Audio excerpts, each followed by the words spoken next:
20 ans après la mort du juge Falcone, l'Italie n'en a pas fini avec ses fantômes du passé. Le 23 mai 92, le célèbre juge antimafia était assassiné. Nous sommes revenus pour ne pas oublier, indique une pancarte à Palerme, où se tient une cérémonie du souvenir.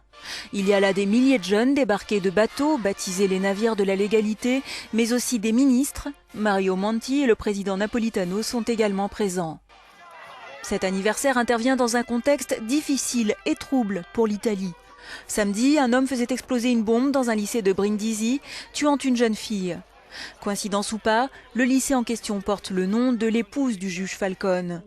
Même si l'hypothèse mafieuse semble aujourd'hui écartée, difficile de ne pas faire le lien avec les événements du passé. Le 23 mai 92, sur la route reliant l'aéroport au centre de Palerme, la voiture qui transporte le juge Giovanni Falcone, sa femme et 3 policiers d'escorte est éventrée par une violente explosion. 500 kilos d'explosifs ont été placés sous le bitume. Des mois de préparation à creuser.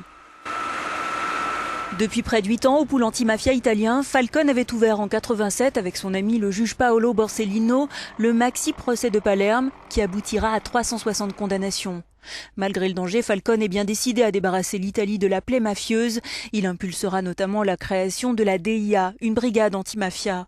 2 mois après sa mort, son collègue et ami Borsellino est également liquidé. Le boss des Corleonesi, Toto Riina, surnommé la Bête, est arrêté en 93, jugé puis condamné pour plus de 100 meurtres, dont ceux de Falcone et de Borsellino. Des zones d'ombre subsistent aujourd'hui sur une éventuelle implication des services de sécurité italiens. 20 ans après la mort de Falcone, la lutte antimafia a progressé en Italie. Une loi permet de confisquer les biens accumulés par les mafieux et les peines se sont durcies pour la criminalité organisée, mais le fléau est loin d'être éradiqué.